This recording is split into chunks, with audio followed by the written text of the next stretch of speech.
they said. Ladies and gentlemen, you please stand. Join Councilman Williams in a salute to our flag and country. Pledge allegiance to the flag of the United States of America and to the republic for which stands one nation under God, indivisible, with liberty and justice for all. Remain standing for our prayer, please. Giving God, thank you for your amazing power and work in our lives. Thank you for your goodness and for your blessings over us. You are able to bring hope through even the toughest of times, strengthening us for your purposes. Thank you for your love and care and your mercy and grace. Thank you that you are always with us and will never leave us. Thank you for your incredible sacrifice so that we might have freedom and life. Forgive us when we don't thank you enough for who you are, for all you do, and for all you've given. Help us to set our eyes and our hearts on you afresh today. Renew our spirits. Fill us with your wisdom. We love you and we need you this day and every day. Amen. Amen. Thank you, Pastor. Thank you. Call to order our Guthrie Public Works Authority meeting of November 15th. Second item on the agenda is public comments, community announcements, and recognitions. It is November, so it must be Thanksgiving time. So we must have a visit from our favorite Evelyn Nephews. Miss Nephews, would you please go to the mic, identify yourself and your address? All right, thank you. My name is Evelyn Nephew. My address is 524 East Perkins. It is the great city of Guthrie and the great state of Oklahoma. How's that sound? Sounds good. It's a good lead. Well, council, it's that time again. It's time for us to eat and to be thankful. And I'm looking at my flyer here, and it tells me we've been doing this now for 19 years. Can you believe that? Awesome. 19 years, and I haven't cooked at home on Thanksgiving Day in 19 years. And I appreciate it. But anyway, it's that time again. So on how we do this is on the Saturday before Thanksgiving, we do an annual benefit musical. And it's held at First Baptist Church at 6 o'clock. And many of you know Mitchell Iffy Pierce. He probably played football, coached him at Guthrie High. Well, now you know, he's multi-talented, and so he also sings, and he plays the organ, and he plays the piano.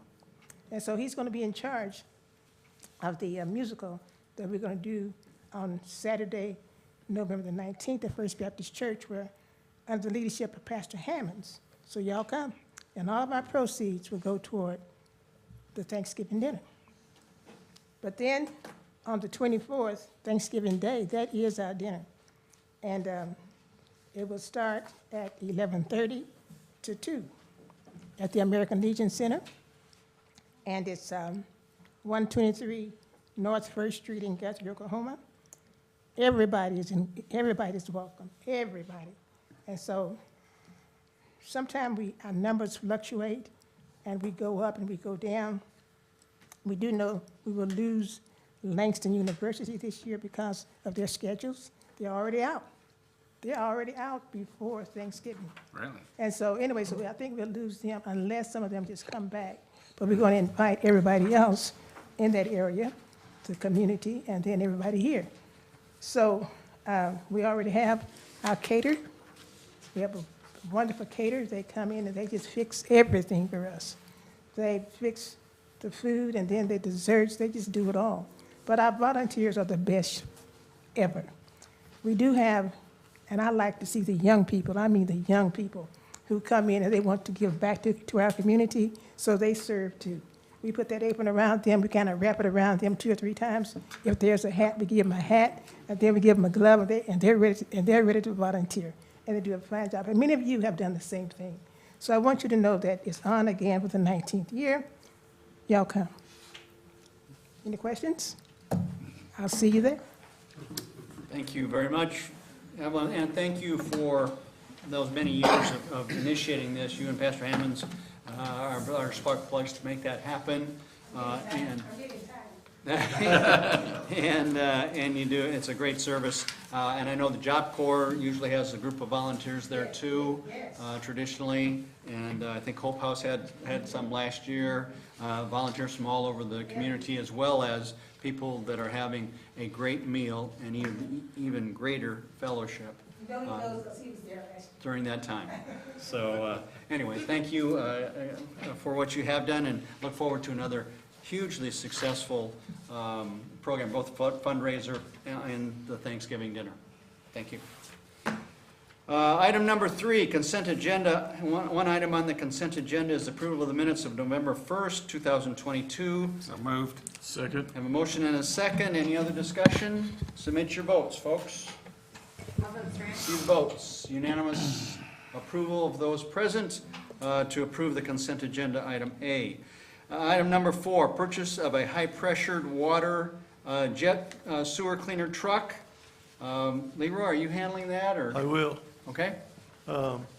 This one's broke into 2 different motions. The first one would be to authorize the issuance of a purchase order to Premier Truck Group for a 2024 Freightliner chassis in the sum of $110,518.32 under state contract.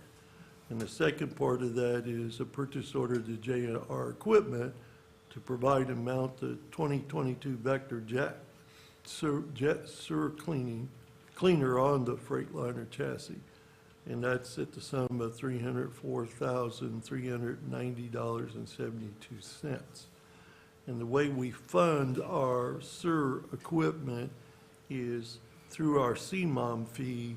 We have a certain amount set aside to lease, purchase, or buy equipment. And so we're paying one piece off, and now it's an opportunity to use the same cash flow to replace another piece of equipment. And this piece of equipment is used daily for jetting sewer lines, and will replace a mid-1960s model, which has become very difficult to maintain. And we got quotes from 3 different banks, and the low quote was from F&M Bank at an interest rate at 4% for a 5-year term. Now, let me explain some of the supply chain issues relative to this. It appears in today's world the supply chain issues are getting complicated, and they're moving targets. It changes frequently and can be frustrating. And I told somebody it sometimes it akins, or it seems like to me, if you remember Abbott and Costello, we're in one of those who's on first scenarios. And that's the way it seems like in my office on many days dealing with some of these issues. To get the chassis to start it, it's a multi-step process. First, you got to get the chassis, and then once you get it, you got to get scheduled to put the Vector jet sewer cleaner portion on it. So in order to get the chassis, to get the process started, to get it produced in the first quarter next year, we had to jump through several hoops, and we were given a deadline. You got to order by this time. So we did that, and then we find out that Premier, who we're ordering the chassis through, talked to J&R Equipment, and they could not build or install the jet part of it until the 3rd quarter. Well, we find out that Premier made a unilateral decision after we ordered it to move us from the 1st quarter to get our chassis to the 3rd quarter. Well, the problem that I had with that was if we got to get the truck. So if we get the chassis in the 1st quarter, at least we have that step out of the way. When you get to the 3rd quarter, if there's some factory in China that closes or doesn't make chips, they may not produce anything in the 3rd quarter. So I said, no, I want to move back to the 1st quarter. Well, then I find out that it's a multi-step process. They drop ship the chassis to Vector in Chicago. And so it would have to sit on their floor for 7 months until they were ready to do their part, and then they send it to J&R Equipment in Oklahoma City to finish it. So I said, as long as Vector had insurance to cover our chassis while it was sitting there, then I was okay with it sitting there. But I want to make sure it was insured. I didn't want to get a phone call one day in Chicago, our truck disappeared and it wasn't covered with insurance. So I said, first I want to make sure we got documentation that's insured. Then I want to go ahead and order it in the first quarter, so we at least got that step out of the way. If it's sitting there and they have to look at it every day, they may get to it before the third quarter, but at least it will be there in the third quarter. I told Tenny, if for some reason they don't have insurance, we can always have it drop shipped to Guthrie, and I always wanted to take a drive to Chicago with Tenny. And we just drive it up. Not in that truck, I'll guarantee you. Aren't we mandated to have insurance since we're gonna have a loan on it in the first place anyway? We will have insurance, but it won't be delivered to us. So I just want to make sure there's not a gap in the process, but we should have insurance. Yeah. You're correct. But we will pay for it when it's delivered to Vector, just $110,000. And at that time, I would think we could get insurance, but I'd like for Vector to have insurance on it since it's sitting on their floor. It's kind of weird. We got a Vector then is gonna do the whole installation here in Oklahoma City? No, it's a two-step process. Part of it's done in Chicago, part of it's done. Okay. Complicated. And I don't know if you were in here when I was telling Tenny, any deal I get like that, you have to work that hard to make it happen. You'll hate it when it's done. So don't be scared to walk away. 'Cause, you know, yeah. Well, it's a piece of equipment we gotta have. Oh, I know, but there's always like a ditch witch, like we were talking earlier, that will go down the alleys and stuff. Maybe that, which I'm just saying, anytime I try to make something happen, it'll go through 3 motors in the first quarter or something. That's just the black cloud on yours. So, Hey, shut up, Tracy. We're gonna believe for a better deal. Sounds like a new hat. so then on the financing, if we approve the finance tonight, 4%, it's locked in at 4%. We would borrow the money, we'd put it into our capital equipment fund, it would sit there. We got the cash flow to make the payments, we'll actually have it partially paid for before it even comes in. Unless for some reason we think interest rates is going to drop over the next 7 months, I would recommend we go ahead and finance it. So our recommendation is to approve the purchase order in A and let staff work through the issues, and then approve B so that we can get the financing and borrow the money and lock it in at 4% before interest rate goes up. But I just wanted to make you aware, it was a little bit of a complicated process. So, and that's one of the, but we have to make sure the new guy or gal is gonna be all over this thing, since it's not gonna happen until third quarter potentially. I will train them, when they come, the first thing I will do is I'll get a tape and show them, the who's on first process. Yeah, Yes, but Tenny's fully aware. yeah. Okay, I'll entertain a motion then to approve the issuance of a purchase order for a premium truck for $110,000 plus, and to provide and mount a 2022 Vector jet sewer cleaner on that chassis for approximately total cost of $304,000. So moved. A motion, is there a second? Second. A motion and a second. Any other discussion? Submit your votes. How about Trent? See the votes. Unanimous approval then to purchase the truck and then have the sewer cleaner attached to it for a total of $304,000 approximately.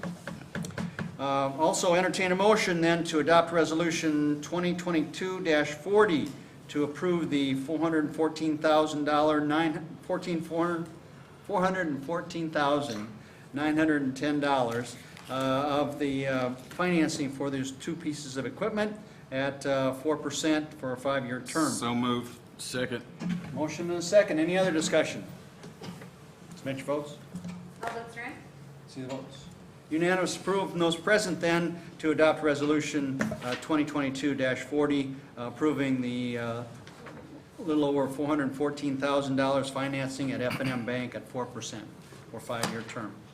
Item number 5, discussion and possible action to approve Resolution number 2022-39, authorizing the application of the ARPA, the ARPA funds from the Oklahoma Water Resources Board. This is for sewer lines and valves, I believe. Water lines. And water lines, I'm sorry, water lines and valves, Correct. approximately $1 million.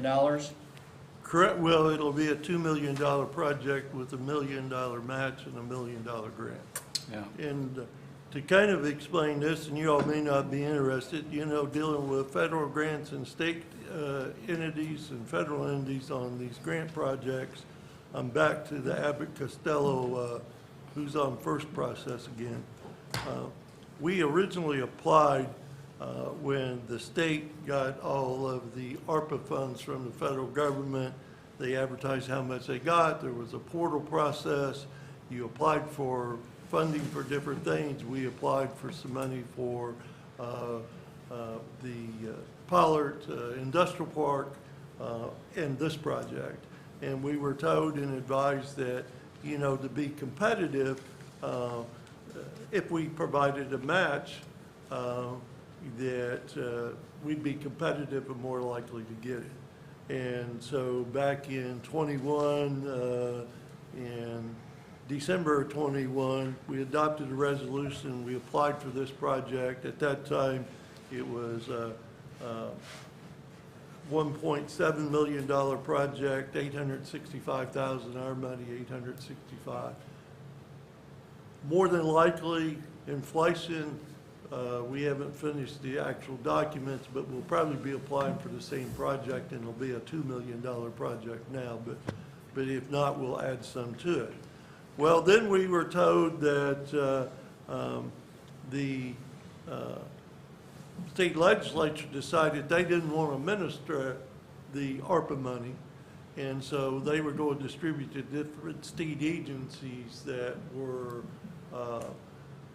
set up to administer grant programs like this. So they were going to give all this money to OWRB to administer. Well, then we told, well, you got to reapply. So we get to reapply, and that's what we're doing now. But the things I found interesting is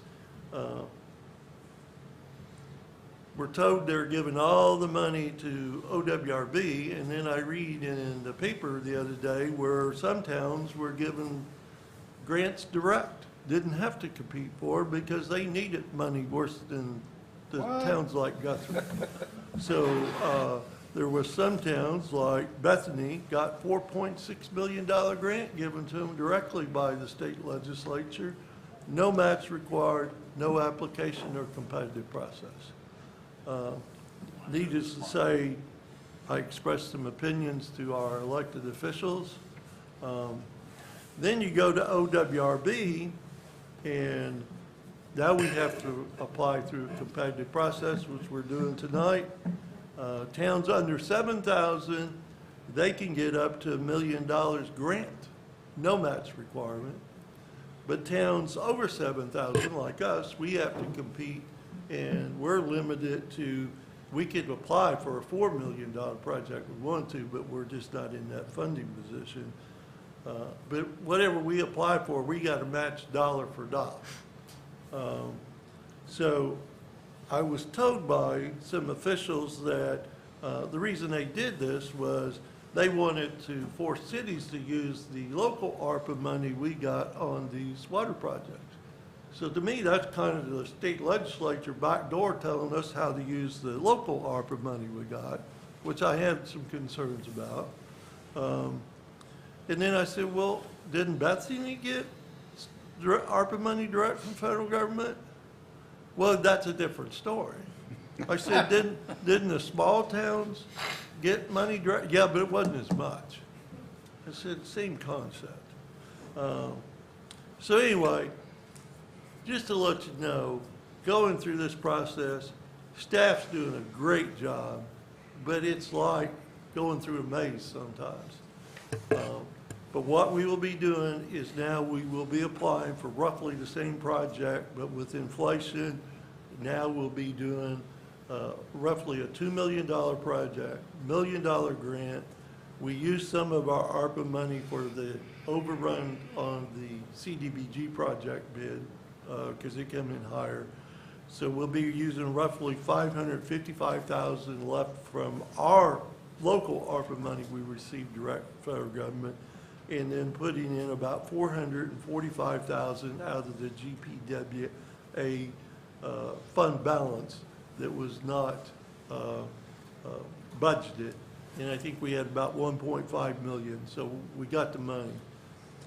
I guess the silver lining in this is, if you think about the good things, just like the truck that we're dealing with and dealing with all of the supply chain issues, think over the last 6 years, how many 1960, 1970, 1980 vintage pieces of equipment our city has replaced in the last 6 years.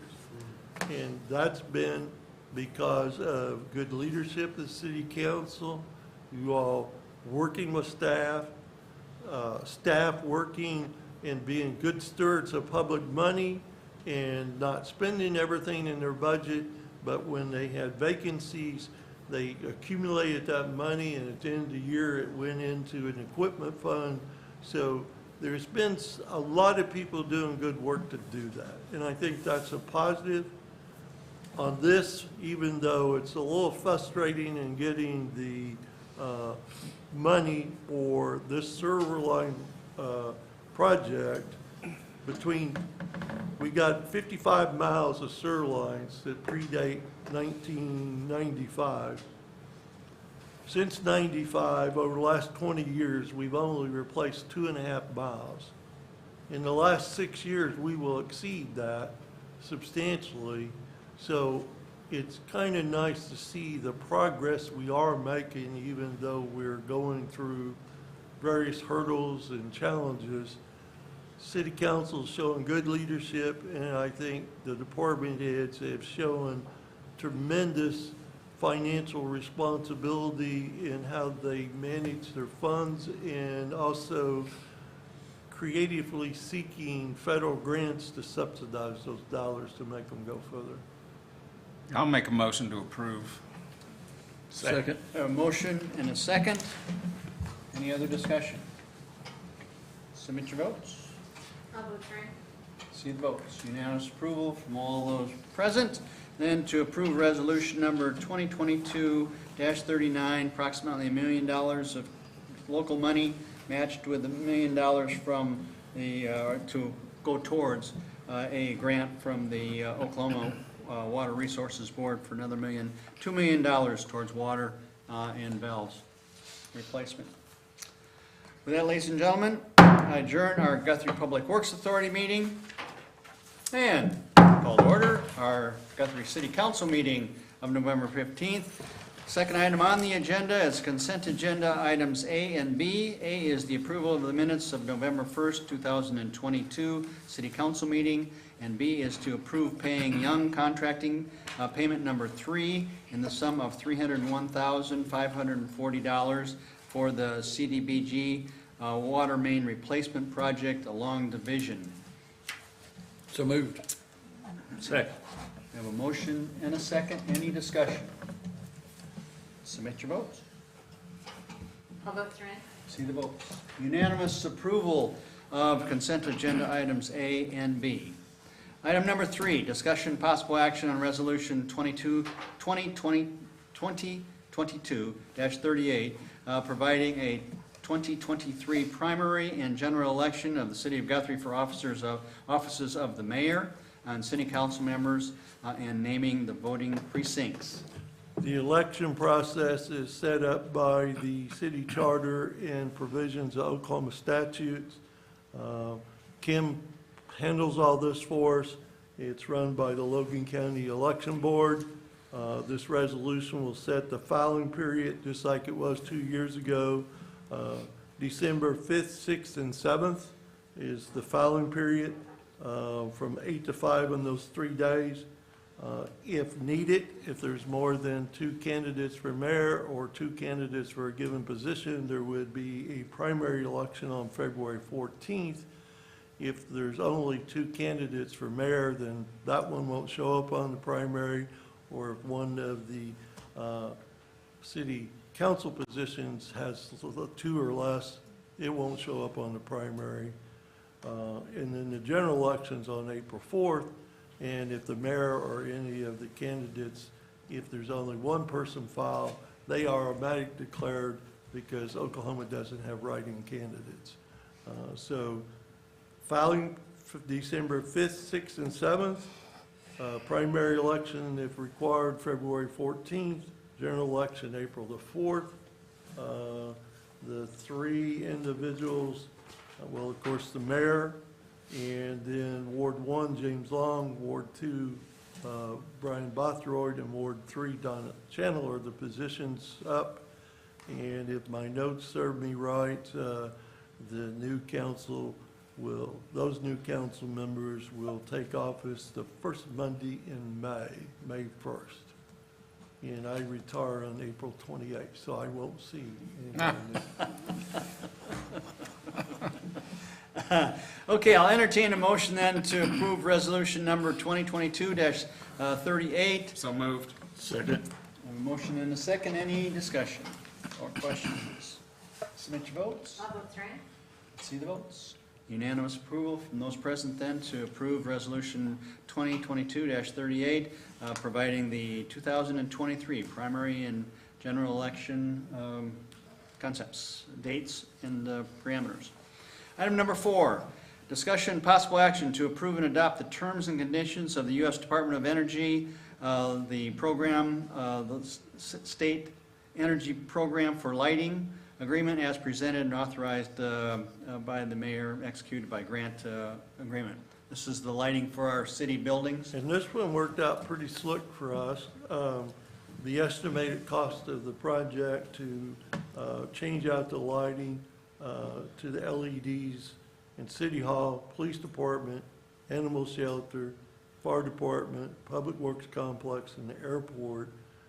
The cost estimate was $89,948.78. We got a 100% grant to pay for the full project. It's projected that our annual savings from reducing our electric consumption, we will save about $26,000 a year. Even we save less, we come out of winter because we didn't pay anything out of pocket to do the project. And then on top of that, we'll be able to turn into OG&E and get a rebate for $37,833 for doing the project. So this one worked out pretty slick. So moved. Second. Have a motion and a second. Any other discussion? Submit your votes. All votes are in. See the votes. Unanimous approval from those present then to accept, to approve and adopt the terms of the State Energy Program lighting as Leroy has identified. Item number 5, discuss and possible action to accept a grant of $61,722 from the National White Collar Crime Center to purchase 12 automated license plate reader cameras for 2 years. Chief, you handling that? I am handling. All right. I'm supposed to be getting my power on. Here he comes. Here he comes. It's broke.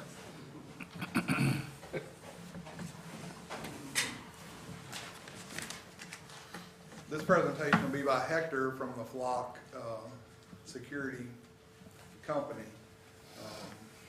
When he gets done, I can tell you why we're going to go with Is that Flock. our proposed vendor? Yes, yes. Hector, can you hear me? I can. Okay. Okay, Hector, I think we're ready for your presentation. Thank you so much. Just one quick step. It seems as though screen sharing is disabled by the host. If I can just have access to that, that'd be great. He's coming.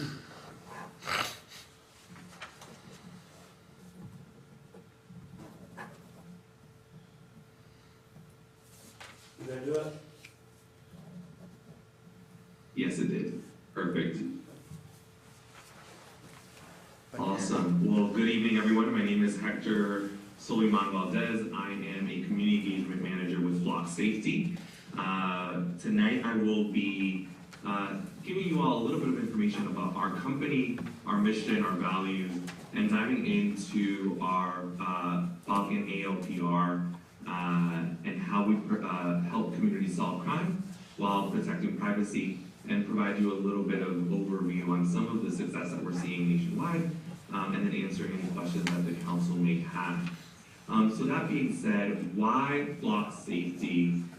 For those in the council or in the chambers that may not be aware, license plate reading cameras have been around for 30, 40 years, but Flock Safety really has revolutionized our industry by creating a product that is available to communities such as yours in a software as a service type model.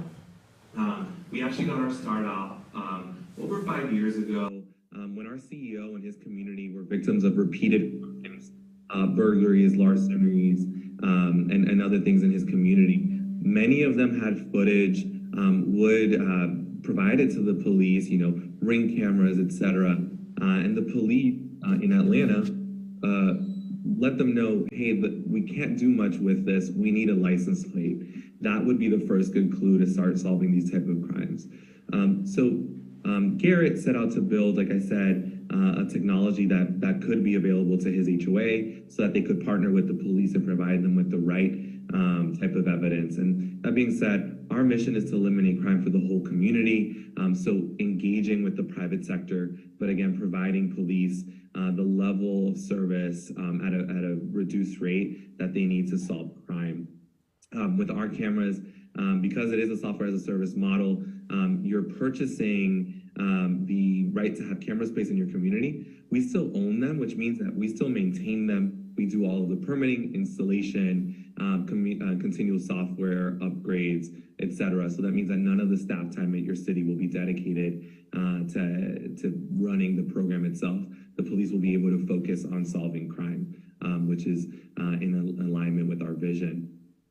So as I mentioned before, kind of when I talked about our story of how Flock kind of came about, what we've observed is that there are limited police resources out there, right? There's only X amount of police out at any given time in your city, and if the chief would like to talk about that a little bit later, he can do so. But what we've seen, is that providing them a technology that helps them solve crime is basically giving them a force multiplier.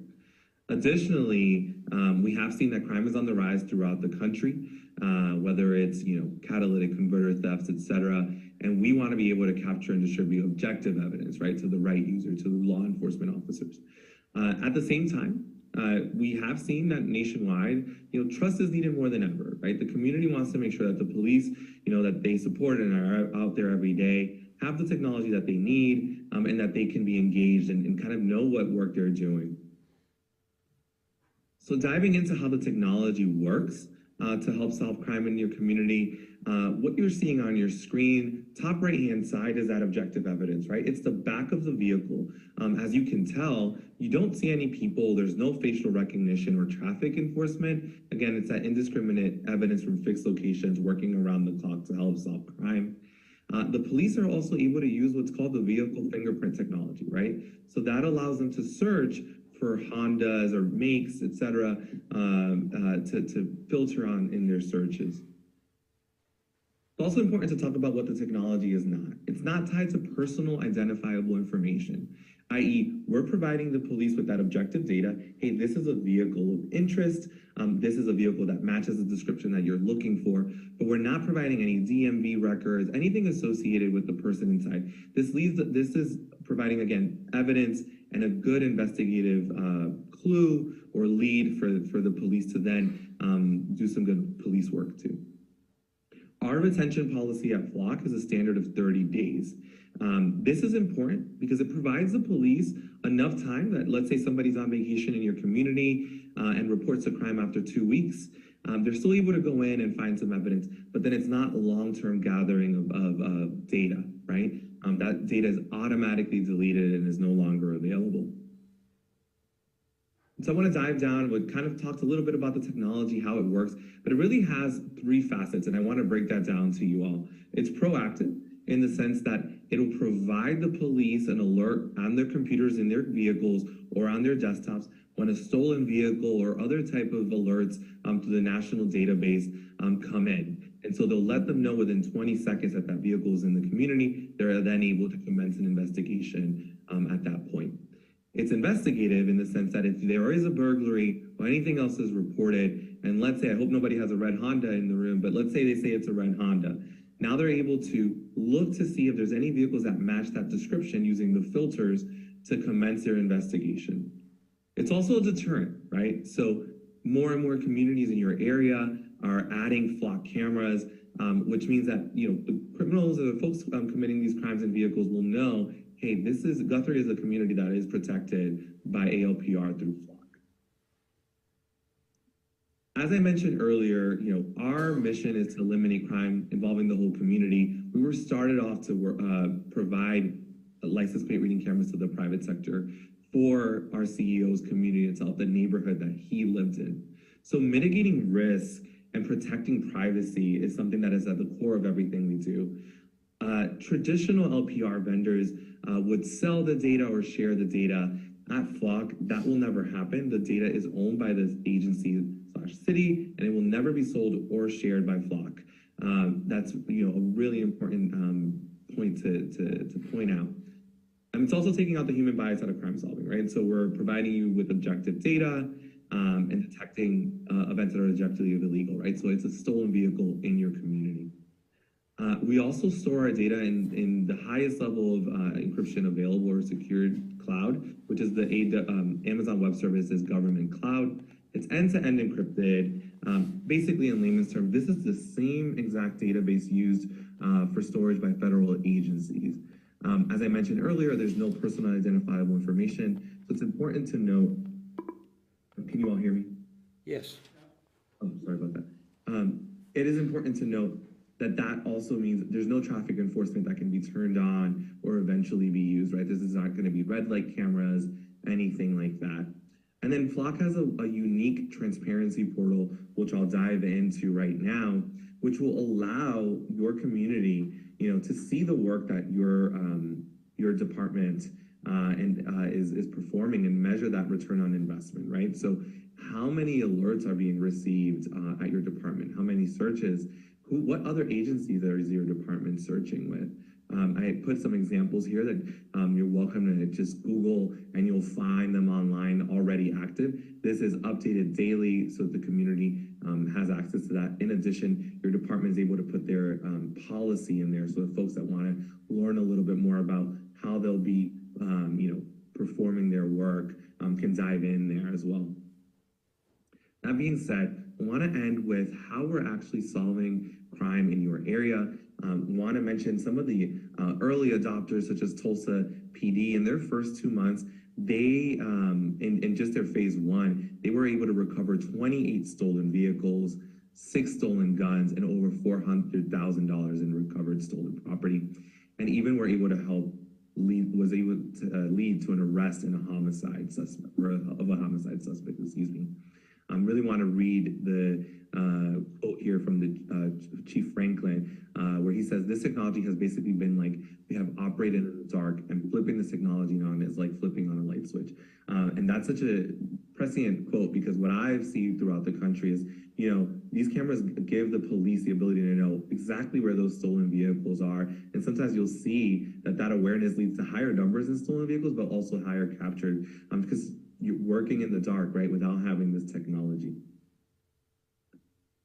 This is from Locust Grove, another community in your area. They recovered 10 stolen vehicles within the first couple of days of their installation, 2 people arrested in a stolen vehicle with narcotics, so associated crimes, and it helped identify a wanted suspect. Also want to start highlighting, I know as you've been hearing, this definitely helps with stolen vehicles, any vehicles that are alerts, but there's so many uses to this technology where it's helping prevent crime, right? And so this is the scenario in San Bruno, California, that made the news, right? They went into this jewelry store to try to rob it, but they had armed security. And so the armed security shooed them away and did his job valiantly. But what the police believed would happen is that they now know that there's armed security there.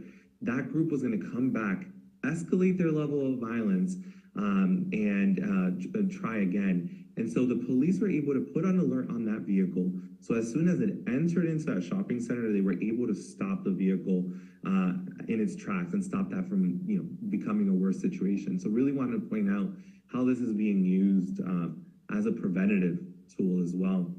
And want to end with a story out of Georgia that to me is extremely impactful.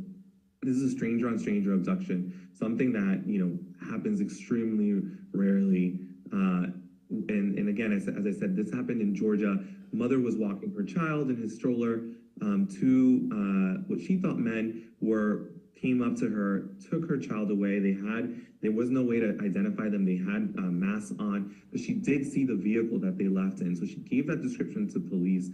They started investigating right away, found a plate, put an alert on that plate, and found that vehicle in Alabama and were able to make a felony arrest. As you see in the timeline, this all happened within 6 hours, which shows you that the network effect that your city would be joining helps crimes like this that you just never want to occur in your city be solved within hours, which in this type of case, every minute counts.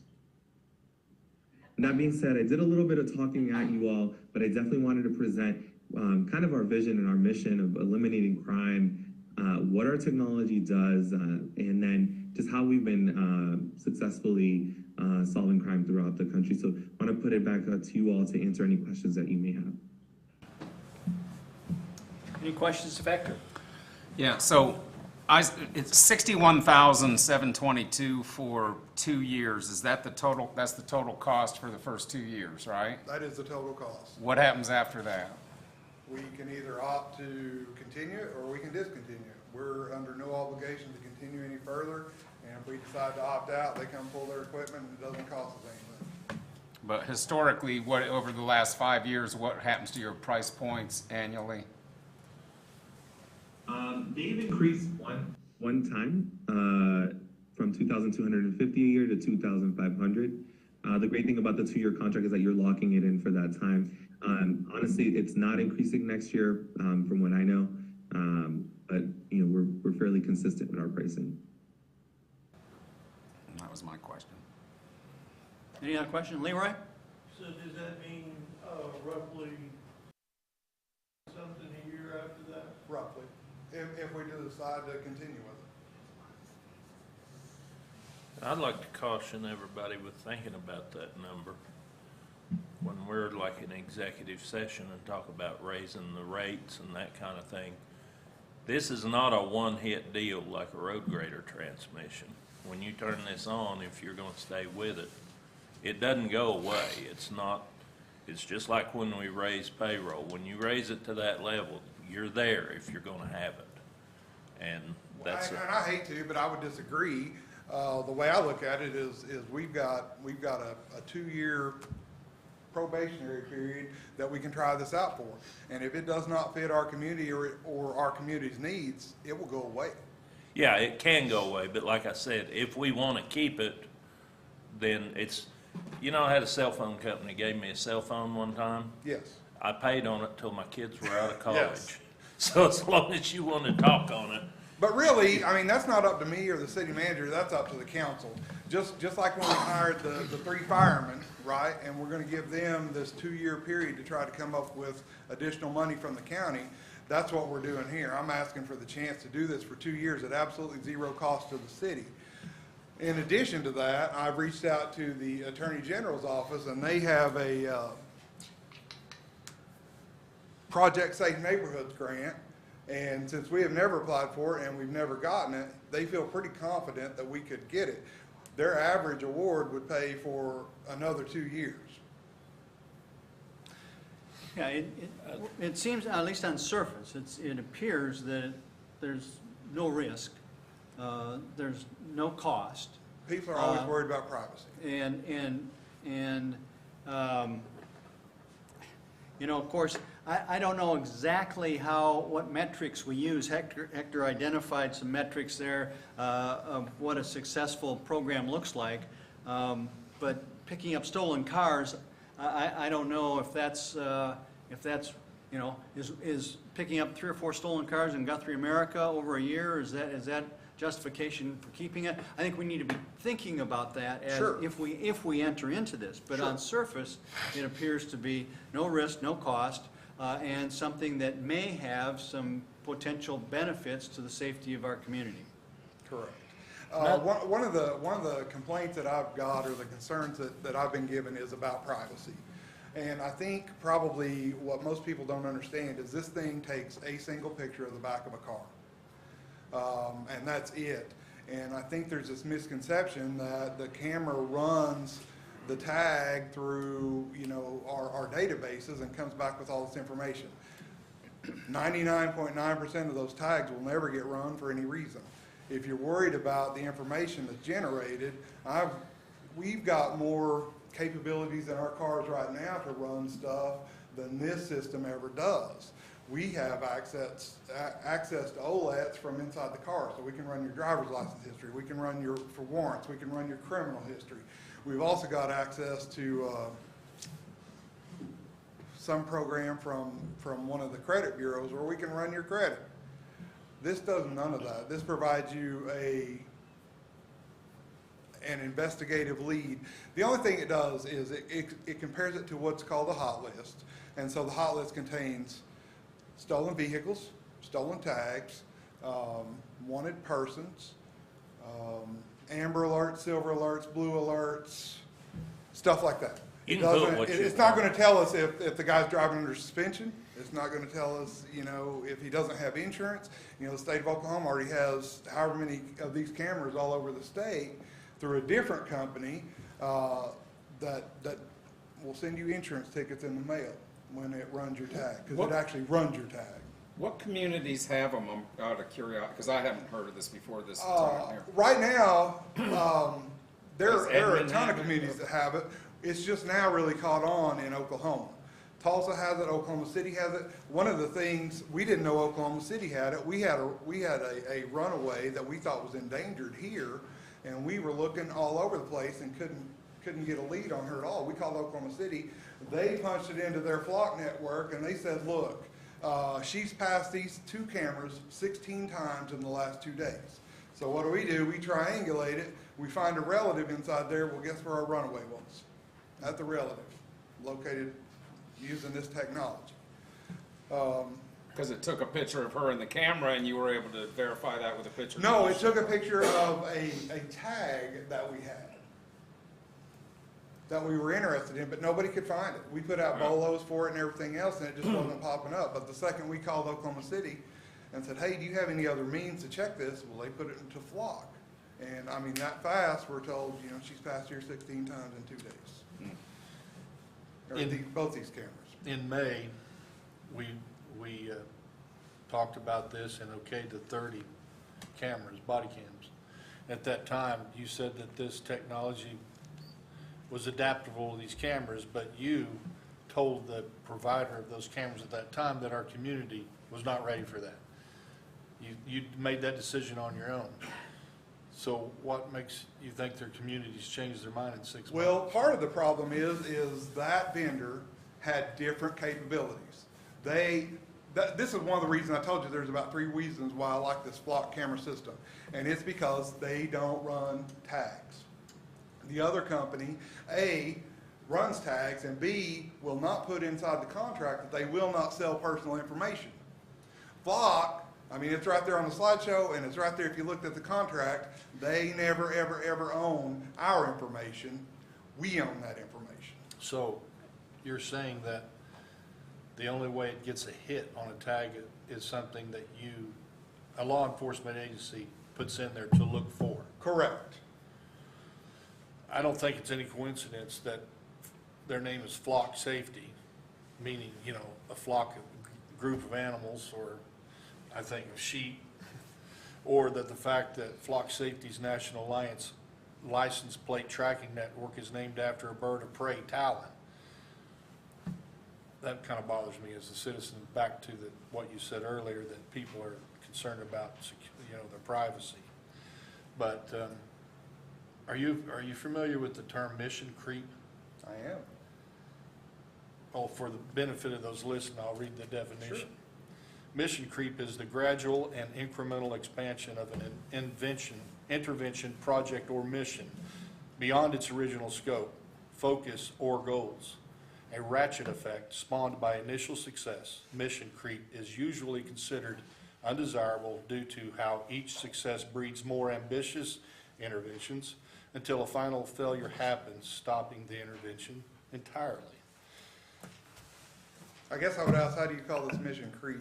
Well, Mike, being 60 years old and seeing, this is my personal opinion, the federal government and the government approaching, the mission creep begins with a good idea, but then it leads to one or another expansion of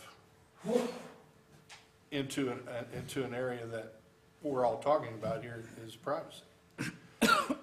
I spent a lot of You time can see studying. it that way. It's not mission creep because this is what we're supposed to be doing. The problem is we're at this weird position in time right now, right? We're down 4 police officers. We need more than that. We probably need an additional 4 on top of that. And nobody wants to be the police. And so these are extra eyes on the road where when I've got one guy out taking a report and another guy back at the PD writing a report and there's nobody on the road, these guys can come up and say, hey, here's this guy that's wanted for murder. Hey, here's this guy that's in a stolen car, and we can respond.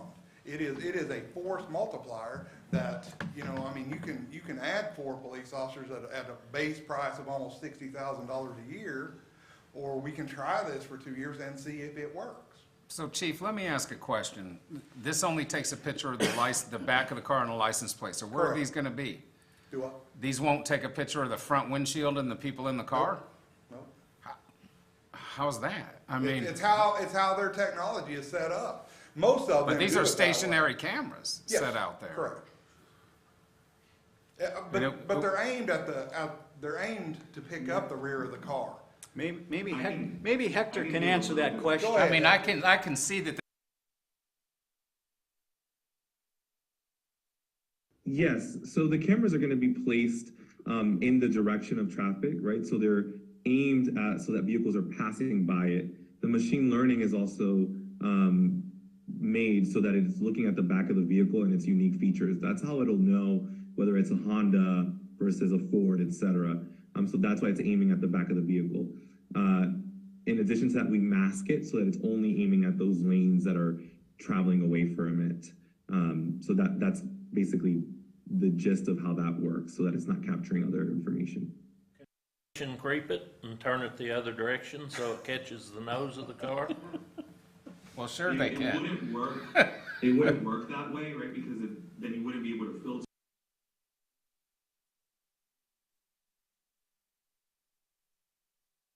Hector, is it in the contract that it only takes a picture of the rear end of the car in the license plate area? It is not specifically in the. That could be a red line that could be suggested by your city. It is positioned. If you think of a road that's traveling north and south, it would be positioned. Let's say one camera on each side of the road, one to capture those vehicles traveling north, one to travel those vehicles traveling south. Your police department, when they're searching for a vehicle, they know, okay, I believe it went north. When they search for a description of that vehicle, those descriptors will then help them, will only work if the vehicle is captured in the rear, right? Because one of the reasons that we actually did that, if you think about it, every single state requires a rear plate. Not every state requires a front plate. In addition to the privacy concerns. So just from a logistic perspective, that is why the rear vehicles are essential. Thank you. Another question. So this, I read somewhere where it's capable of reading like 3,000 tags, I don't know, a minute or something? How's that identifying a Honda, 85 Honda versus a 95 Honda versus any other Honda or Chevy or Ford? Isn't it the tag that's telling them what that car is or should be? No. The machine learning is taught to identify the emblem of a Honda versus an emblem of a Ford. The tail lights are all different, right? So it's what we call the vehicle fingerprint. Each of those makes and model, or really makes, have different telltale signs that will allow the machine learning to know what it is, so that when the police search for that description, they've been given a report or they have ring footage of the vehicle but no plate, they're able to say, okay, red Honda, the machine learning is able to say these are the red Hondas in that time frame at that camera. The state controls that database, and the only cameras the state allows to access that database are the insurance cameras. They do not allow anybody else to access that database. So it's strictly off visual acuity of the camera and the programming contained therein. It is not, it doesn't run anything. So It takes a picture of the rear of the car. So the personal confidentiality is very high. Right, right. So Well, when you come in on I-35 from Turner Falls, for example, heading north, there's cameras right there. Well, that's what I was gonna say That are too. taking pictures If of you anybody's as you been come on in. I-35 going to Oklahoma City, Yeah. you get your picture taken at least twice, and if the drug interdiction units are out, you get it taken at least 4 times. If you go to Stillwater, you get your picture taken once. If it's on game day, you get it at least twice. And that's just on this little stretch of I-35. You go on the turnpike where they have Pike Pass and Plate Pay, it's the same thing. You go down to Capitol, everything's down there is taking a picture of. This Isn't that is what they're installing right now, Yes, it's exactly what. north and south of us? On the side of the highway, there's, Yeah. Out by Camp Road. I've been Yeah. over those. Is it on 35? Yes. Yeah, yeah. They poured slabs and there's, And they're. No, what's going in there is, they're gonna put in some of those, the big message signs. oh, yeah. Yes. But I think your point, Chief, which is a good one, is that if any of us have traveled I-35 or 40 on the Turnpike. If anybody's left the city of Guthrie, You've they've had their picture You've taken. had your picture taken many, many times in that process. This will not take your picture, it's taking the. Well, and I think that that's part of the reason you see the highway patrol, all of a sudden there's 5 or 6 of them out there and they've got some just inconspicuous vehicle, and they got the whole thing torn apart and they're doing a big drug bust. Right. And here's the deal with privacy on this. You're getting a picture of your license plate, right? Where I can sit in the car and run your driver's license, your license plate, your criminal history, and your credit history, if that's what I want to do. And that's all through, except for the credit history, it's all through a state database. This database right here tracks our activity inside that system better than the state has ever tracked what we do when we run your criminal history, your driver's license history, your tag history. And then one of the other big reasons that I like this company is because they have that transparency portal. It tells you who we work with, what other law enforcement agencies, how many cases it's helped solve, how many cars we're running in a day. I mean, if you pull up that page, it's got tons of information on there that the citizens can go and look at. It's got stuff in there where you can go look, is this being effective in your eyes? It's not, hey, what's the chief coming up here and feeding you? You can go to this portal and see, hey, are we gaining anything from this? Well, if you know there's a red Honda that is being searched for, you can just search the system on the red Hondas and then you can weed it out by potentially license plate number, or go to all of those residences where that Honda resides, if it's within Guthrie, You could. and potentially find your guy or gal. Yes, I mean, that's the investigative side of it. Right, on the investigative side, correct. Yeah. But another thing we need to think about too, and maybe y'all don't care, but practically every meeting that we have that involves the public, people will come here and whatever the issue is, they're saying, that's why we come to Guthrie, it's community. You can walk down the street and you can see people you know and you talk to them, and it's got that small town ambiance, if you will. And to me, having these things up, one, as soon as we do it, it's gonna make the news. And there's gonna be a news story, and it's gonna go to a lot of people. And a lot of people that are less informed and haven't been here and heard all of this are gonna go, well, if Guthrie's playing that game, I don't need to hang out there. Never mind that they're in 8,000 other databases. It's just a deal of, to me, it's another chip at taking away the local hometown type feel that we have, you know. It's just like he showed, I mean, all these places in Oklahoma have already been advertised for having these things. And I don't think anybody's really losing business, and the alternative to that is come to Guthrie, it's safer. These guys that steal cars and are wanted for murder aren't coming here about after the first year because they figured out that we're running their tax. And this is a more expensive option, I didn't price it this way, you could, I mean, these things basically hide themselves. Basically, when you have the traffic lights up there, it's about 4 feet tall, because those lamps are anywhere from 8 to 12 inches according to the manual and uniform traffic control devices. Their camera, this is the size of it. This is actually just a little bit wider than the size of their camera, 3 by 5. So they can wire that directly into one of our posts or not. Well, a side argument to your argument, and I understand your argument, trust me, I do. And I feel that sentiment. But a side argument to that is many people, if not all these days, are putting up a ring, for example, okay? And the reason that they're doing that is so that they can see who's there. Right. Okay? This is no different. This is just seeing who's coming through our town.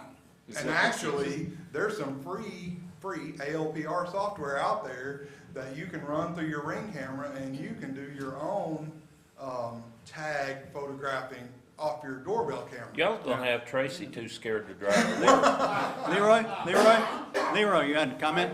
I have some questions that don't necessarily deal with the merit of whether we do it or not, but if I understand correctly, the National White Collar Crime Center is the one that actually got the grant from the Department of Justice. Correct. And they're giving sub-grants out to different ones. Correct.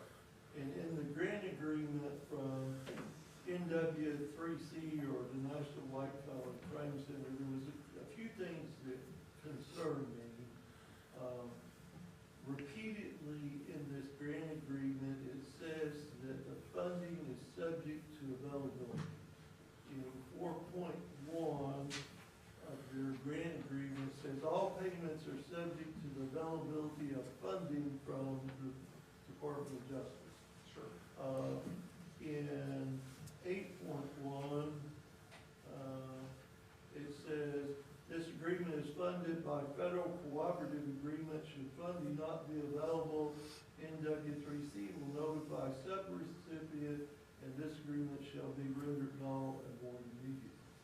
My question relative to that terminology is, if we sign a contract with a vendor such as Flock, we get an invoice, we turn it in, is our grantee going to be able to say, well, we didn't get as much money from the Department of Justice? I've talked to our vendor, and, he's willing to put the standard stuff in there about how if you don't get funded, you don't pay.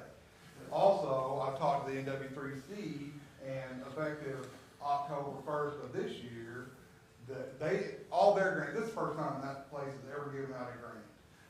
And all of their funding has been secured for their 2-year grant period.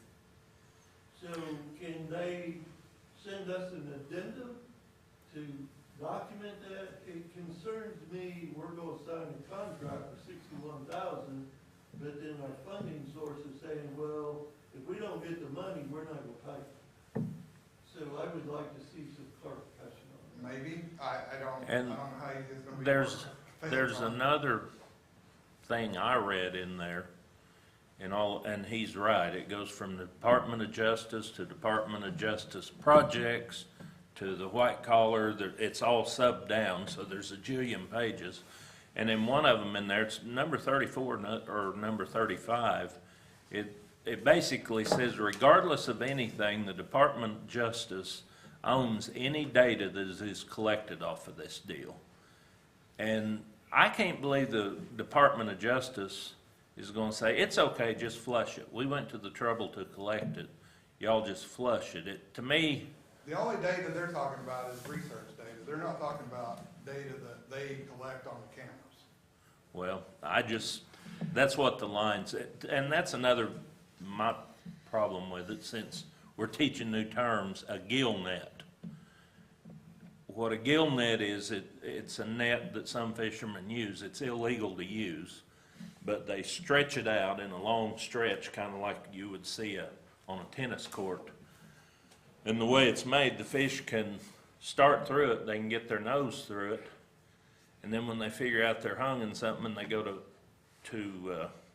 back out of it, well, their gills are caught. And the reason they're outlawed is because the wildlife people see that as hitting below the belt, because you're not only catching the game fish, you're catching the innocent guy driving down. And it's the same deal with deer hunting. You can't hunt deer after dark because they can't see well in the dark. But to me, this technology, we're spotlighting deer. And I think, oh, I'm sorry.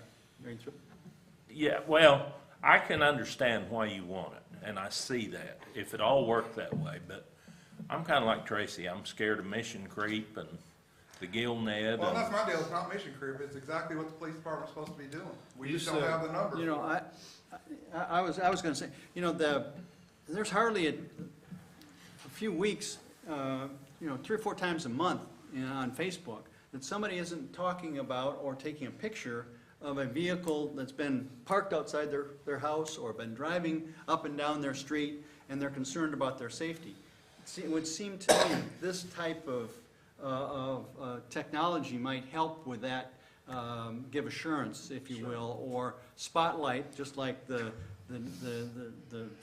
It's not cheating. Example. It's just, it's helping us do our job with fewer people. That's why I say it is a force multiplier. Instead of spending $60,000 for new police officers per person, we're gonna get weird police officers, I guess, electronic police officers for 2 years for nothing. Yeah. Well, another thing, and I'm just trying to play devil's advocate on the thing as well, but I'm trying to look on both sides of the fence. On the positive note of it potentially is when a surrounding area or community has, whether it's an Amber Alert or it's somebody that, escaped from prison and they stole a car or whatever, okay? If our guys knew about it and someone was, if it just sits there and nobody goes and checks this out, then I'm not for it whatsoever. But, I mean, if someone were actually gonna check it out and say, okay, over here in Payne County, there's been somebody escaped from jail, they stole the red Honda, tag number XJ7555, okay, last they knew, and we had people looking for that in the database because we got the cameras set up, we might be able to catch the guy. We Okay. might. Right. Or not. But that's also the reason they do bolos. But that's the reason. And sometimes they work and sometimes Right. they don't. Leroy, you had another comment? No, if I may, the analogy on the fish net, I thought that was a really interesting one. I'm somebody that lives in Los Angeles, so pretty big city, not a lot of hunting. But what I thought was interesting about that is that with Flock, what it's doing is that instead of the police maybe saying, this is a suspicious vehicle to me, it helps pinpoint this is a stolen vehicle, and to the point you're making now, it alerts them automatically that it is in your community within 20 seconds of them arriving. And the chief can kind of go into this, but the vast majority of crimes are associated with a vehicle, and stolen vehicles themselves are they're stolen to commit other crimes and go undetected, right? So that is a really big value of having your police, especially with limited resources, know when that vehicle that is going to most likely commit a crime comes into your community. And to the point where you were making of the field of safety, we really see this as an enhancement from all of the agencies that we see. There's, as I mentioned in one of the stories, there is a preventative aspect to it with the hot list work, right? In addition to the investigation. So I kind of just wanted to add that to the discussion. Since you're handling the SaaS part of this deal, are you actually putting in the stolen vehicles within Oklahoma or whatever into this database that they're automatically gonna search and notify our guys? Yeah, so the way that it works, our system is connected to the national database, NCIC. And I can let the chief kind of give you guys more color on how that works at the local level. That is updated. Let's say there's a vehicle that's stolen out of Guthrie. He will update that, put it into the database. At that point, any flock camera where that vehicle is seen will alert the department to which those cameras belong. And so let's say it's across state or it's in Oklahoma City, they will be alerted of that vehicle as well, because now it's in the national database. So we do that directly with NCIC. If it was in California and that person left Guthrie with a stolen vehicle into California, you would retain that person as well? If a person leaves Oklahoma, travels to California, and is seen by flock cameras, the vehicle, I should say, Police force be notified? Yes. that local police force will be notified if that vehicle's been entered into NCIC. In California, specifically, it transfers over to California's stolen vehicle system. And are you deleting the national database every 30 days or just what we have here? The national database is updated several times a day. As police recover vehicles, they'll report that vehicle has been recovered, it is taken off. So we'll have, the latest data there. What's deleted every 30 days is the images within your system, right? So they have what's called the time to live. So images taken right now, it has a 30-day timestamp, and it will automatically be deleted at that point. And those are the images within your system, right? And so Still there? No. So I'll jump on this because that's I'm in the software as a service business. That's part of what we do. You can't keep this data forever. You're not gonna have big enough systems to keep all, it's just not gonna keep it forever. But what Don's asking is about the national database, and that national database is what's maintained by law enforcement. It is a centralized computer system, so if I enter something wanted or stolen, it goes in our computer system, it goes to OLEDs, and then it gets fed specifically into that wanted or stolen piece. You're talking about NCIC? Yes, and that's what it is. But we're talking locally is what I was talking about, in the local databases that they're gonna have. These cameras are gonna be taking, like Tracy said, hundreds and thousands of pictures a second potentially, or however much traffic's flowing. Right. You're not gonna keep all that forever. You're Leroy? just not. No They're way. not, they don't want 700 pictures of your DNS auto truck going up and down Division. They just Some people might. Leroy? I'm the bean counter, so I've got about 4 more questions on the grant agreement. I know you're all debating the merits of it. I'll be patient and work my questions in between Right. if I need to. But the second question I have, in 6.7, it talks about training required. And is the cost of that training built into that 61,000, or is that going to be in addition? No, the training, Block provides us with the resources, and we train our officers. So there's no additional cost? Correct. The next one I have in 11.0, the grant agreement is subject to Virginia law. I never recommend the city to sign something where it's covered by law as the court. Yeah, that doesn't make sense. We always reject those and make them change it to that. We don't want to go to Virginia if there's a dispute. So that's a concern I have. We rarely, if ever, do that. So I feel like the city attorney. The next one I have, I know Flock is the preferred vendor, but what we have to go through a vendor selection process, we can't just hand it to them. Well, I guess that's up to you. Flock does have a sole source letter, and the big difference between Flock and the other ones that you're not gonna get to match, everybody takes a picture of the tag.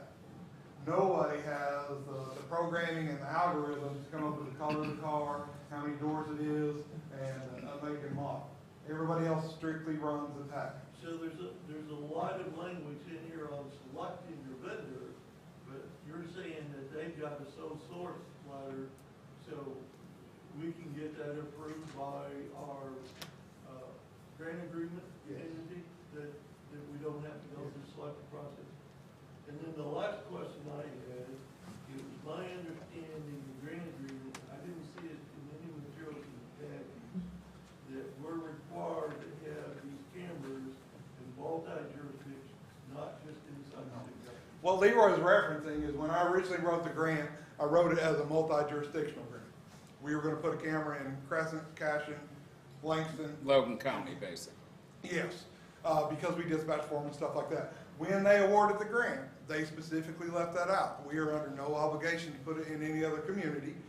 If you decide to put it in another community, all of those are interested in it. You've talked to Damon and all. I didn't talk to Damon because we're not putting one specifically in the county. We're putting them in the other cities. I see. But right now, this project does not include any cameras outside city. Correct. That's one of the things at the bottom here is, hey, if you accept this, that's one of the things we would talk about. If you don't want them in another community, we don't have to put them there. If you want them in another community, we can put them there. It's totally up to you. But right now, the proposal is they're all Correct. inside city limits. Inside city limits, okay. Well, it's up to All right. those communities. isn't it? Yeah, it would. Right, and Leroy had me reach out to those communities to see if it would even be an issue, and all three of them that I reached out to are on board. Okay, all right. Are they gonna help pay for them when the honeymoon's over? Well, if they want to keep them, they would. I mean, I don't know why we would pay for that. So, in the case of a stolen car, and the thief takes the tag off, your system's looking for that car, regardless of the tag. And then, just since we're talking about stolen cars so much. So that stolen car, the thief takes the tag off and comes through Guthrie, it's in the system, it's looking for a red Honda. It'll point out every red Honda that comes. No, it will not. I mean, okay, so, but the stolen red Honda with no tag on it comes If through. it doesn't have a tag, it's not gonna pop up. Well, Which you is could get kinda an good, because, I mean, cars without tags get stopped a whole lot. Yeah, that's not gonna Well- get very far without a tag. Yeah, exactly. Well, I saw one Wow. getting towed just the other day. I'm sure. But you had an opt-out. You sent some information on opting out. Yes, after talking a little bit back and forth with Dawn, and, one of the things that we worked with Flock is, yes, we can offer our citizens an opt-out if that's what you all wanna do. So it reads my tag, but it goes, oh, they're opt-out, so I'm not gonna read that tag. So My understanding is as soon as your tag What if pops the up and car it's on thief the comes in and no-go says, "I list, it wanna just opt out"? automatically erases. well, okay. I can include. Well, sure. How that would be. All right, Because of the time Hector? I opt out, they're gonna look at me and go, have a criminal record? I think you're gonna have a lot of people opt out. And here's Oh, my sure, deal. I'm sure. Do we have criminals inside Guthrie? We do. Sure. But what I'm more concerned about is like one of the places this would've helped us, several places would've helped us. This would've helped us on a triplet murder case we worked. We had to go, foot to every damn business in town looking for video. Not that we wouldn't have to do some of that anyway, but if we had some of these cameras up and we could narrow down the time and the place, we would know who to go hit. I sat down with my CID people the other day, and just on that case alone, we think that this camera system would have saved us 50 man-hours. 50 man-hours. On the case where we had the dead body dumped at the hospital, and everybody fought back and forth forever about whose jurisdiction it was, when it happened, where it happened, why it happened. We estimate that would have saved us 30 man-hours up there on that, and it would have clarified a lot more things really quickly, and you would have got the proper, appropriate agency involved a lot sooner. And when we're talking about deaths and big crimes like that, the sooner we get people involved, the faster those crimes will get solved. You have some good points. You do too. And, I'm not scared of it as much as I am, like I say, it chips away. We're not quite as much community. The faceless, nameless guy is watching.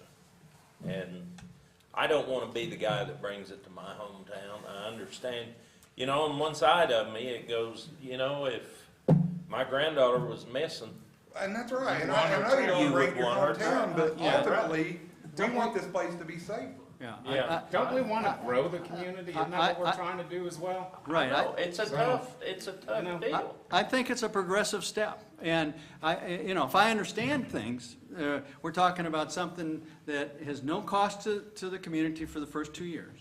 We have an opportunity to evaluate it, and as well as evaluate how the community responds to it over those 2 years. And if we get negative pushback, we can just say, hey, we're not going there, or we're not ready to go there. Can we just, Just a minute. okay, And then we can We also have the confidentiality issue that I think has been addressed a little bit anyway.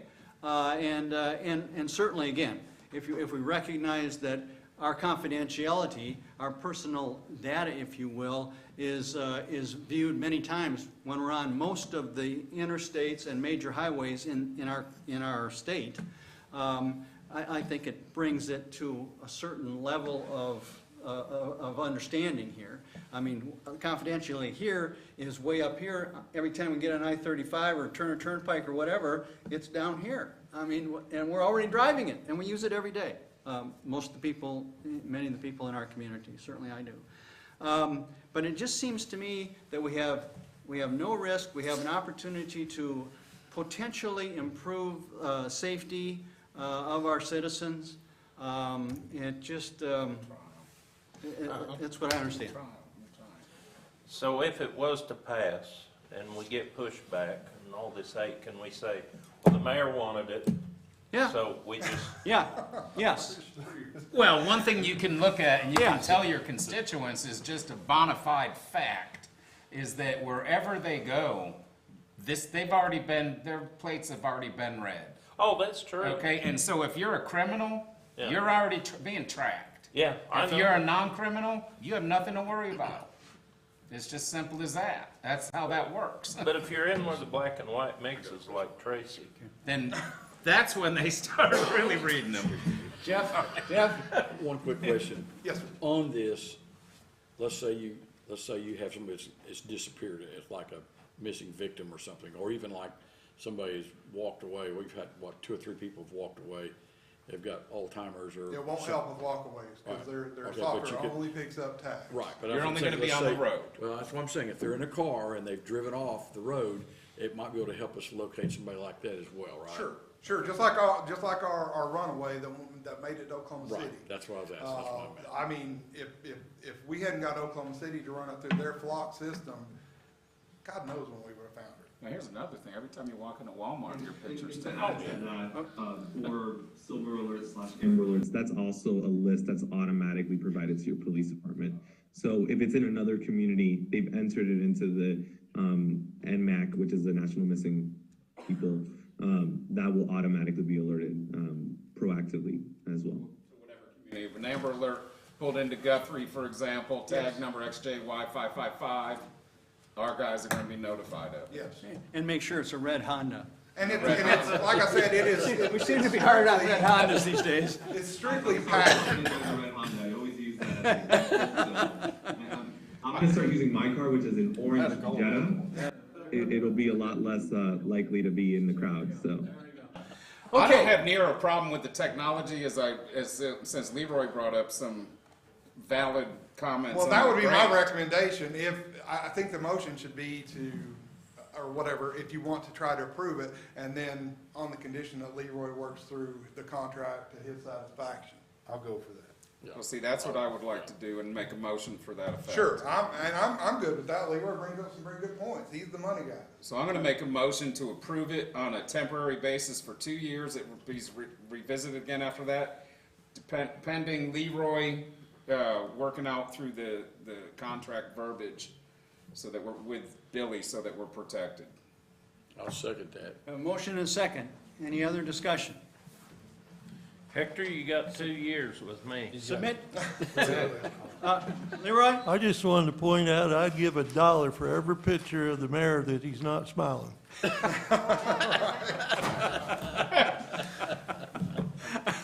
You'll never give up a dollar. Not too many out there. Okay. All right, ladies, folks, submit your order. Submit your vote. Submit your vote, please. Must be dinner time. Yeah. Almost Grant.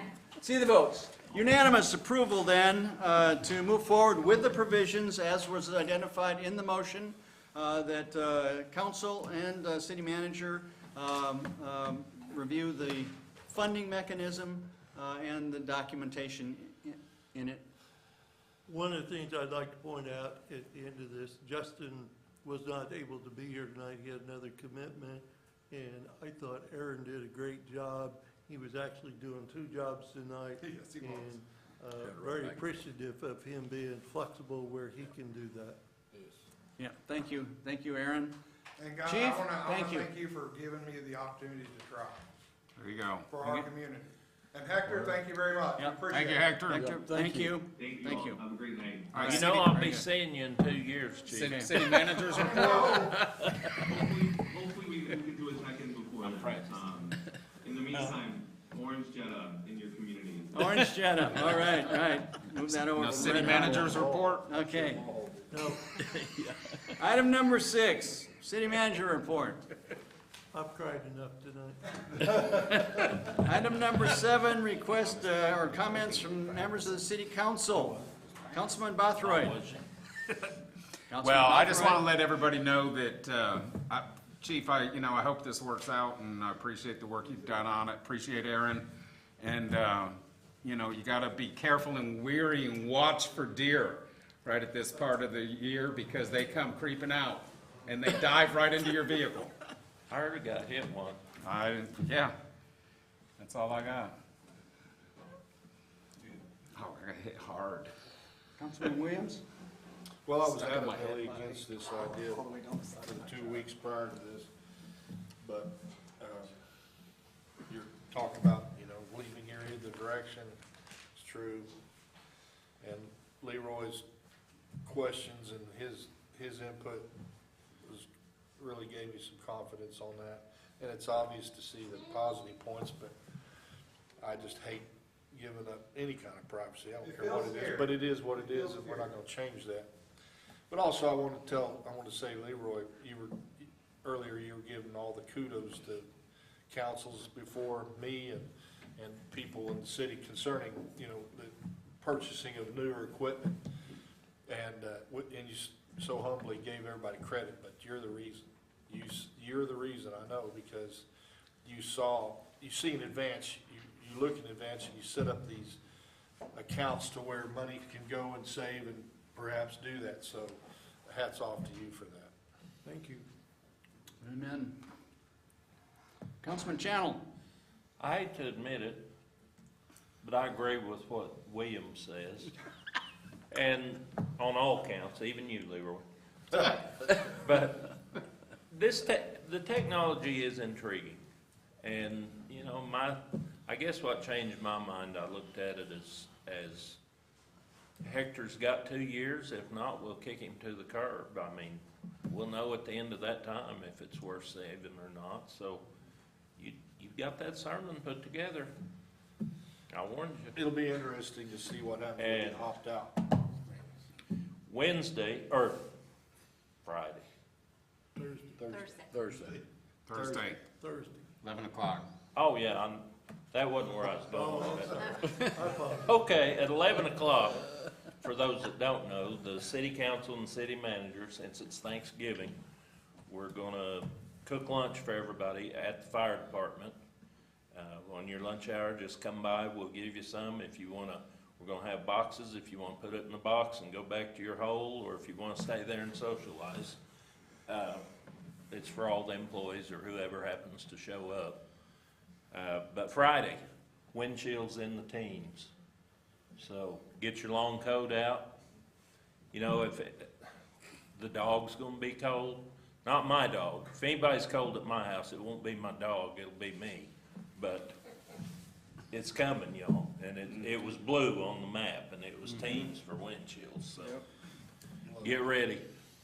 Wrap the pipes, do whatever you gotta do.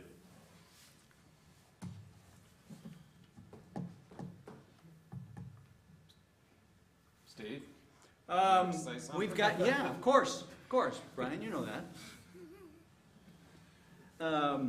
We've got a big festival coming up, our Territorial Christmas coming up. I think starts off the 26th with the street festival, and I think the sidewalks, there are gonna be a bunch of sales downtown, and streets will be blocked off, and then a lighted parade kind of kicks off the Territorial Christmas on the 26th of this month.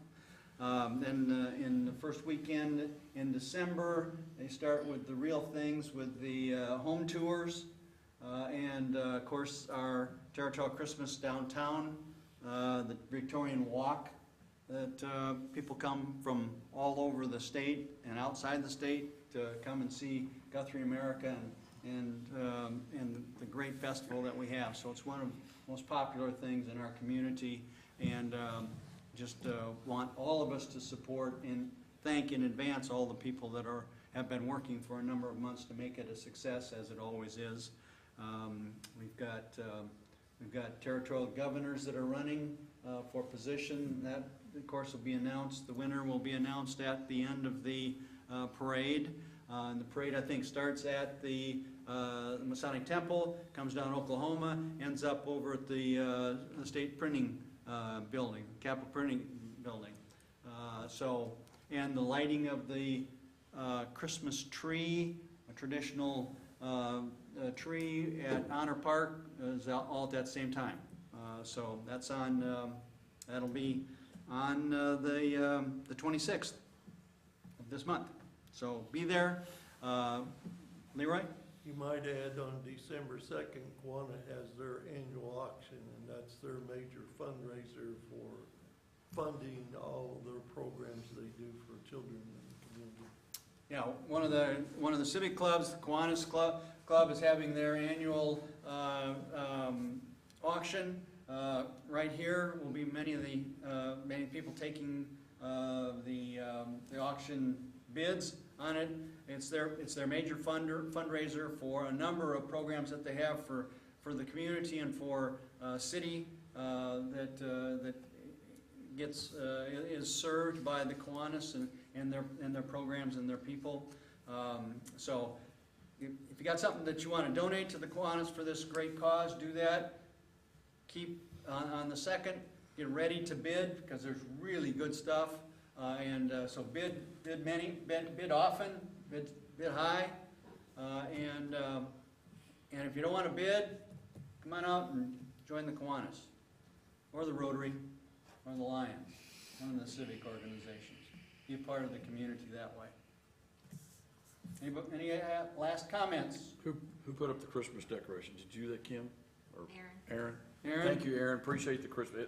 It's nice to see. It looks Christmassy. You're gonna go break out the song, are you? No. You might. I promise. You might. No.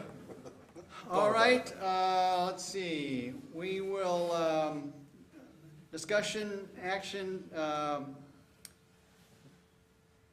I'm sorry. Consider approval to convene into executive session pursuant to authority of Title 25 for the purposes of discussing confidential communication between the City Council and our attorney regarding selecting the law firm of Fuller Still and Franz Law Group to serve as counsel to the City of Guthrie in litigation involving e-cigarettes for the marketing, sales, practice, and products liability which could cause harm to the City of Guthrie. So moved. Have a motion? Is there a second? Have a motion and a second? Any other questions or discussion? Submit your votes. All votes are in. See the votes. Unanimous approval from those present to move into executive session as stated. We will be back, ladies and gentlemen.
On the car? On my truck. Oh, did you run over one? No, it hit me. Oh, Right in midair. It just came Okay, we'll do it. Where at? at the last council meeting when I left here, right on Division. Really? Yeah, Like- right in front of my property. I Holy mean, just cow. right there. I was getting ready to turn in. Just getting ready to hit the You were brakes. saving me. I guess you're behind me. Yeah. All right. Okay, I'll entertain a motion to come out of executive session. So moved. Second. Motion and second. Submit your votes. All votes ran. Unanimous approval from those present to come out of executive session.